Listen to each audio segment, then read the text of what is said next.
નમસ્કાર, હું છું આપની સાથે કિશન તિવારી. આપ જોઈ રહ્યા છો ઇન્ડિયા ન્યૂઝ ગુજરાત અને સમાચારોની શરૂઆત કરીએ આપણે મહત્વપૂર્ણ અને મોટા સમાચારથી. હાલ જો બનાસકાંઠાથી એક મોટા સમાચાર સામે આવી રહ્યા છે. આપણે વાત કરીએ તો ડીસામાં ખંડણી મામલે 6 ખંડણીખોરો સામે ફરિયાદ દાખલ થઈ છે. ફટાકડાના વેપારીઓનું મોત થતા ફરિયાદ નોંધાઈ હતી. ફટાકડાના વેપારી સાથે ઉગ્ર બોલાચાલીના વિડીયો પણ વાયરલ થયા છે. ત્યારે 6 ઇસમો કે જે વેપારી પાસે ધાક ધમકી આપી અને ખંડણી માંગતા હતા. ડીસા દક્ષિણ પોલીસે 6 પત્રકારો સામે ગુનો દાખલ કરી અને ધરપકડ કરી છે. આ મોટા સમાચાર છે જે હાલ સામે આવી રહ્યા છે.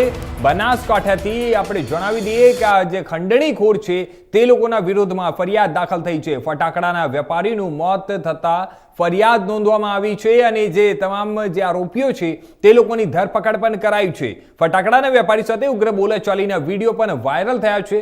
6 ઇસમો કે જે વેપારી પાસે ધાક ધમકી આપી અને ખંડણી માંગતા હતા, ખંડણી માંગીને હેરાન કરતા હતા, તેવા જે આરોપીઓ છે તે લોકોની ધરપકડ કરવામાં આવી છે. ફટાકડાના વેપારી પાસે ખંડણીની માંગણી કરી રહ્યા હતા. ખંડણીને લઈને આ સમગ્ર મામલો છે, જેમાં ફટાકડાના વેપારીનું મોત થયા બાદ આ ફરિયાદ નોંધાઈ છે. ફટાકડાના વેપારી સાથે ઉગ્ર બોલાચાલીનો વિડીયો પણ વાયરલ થયો છે.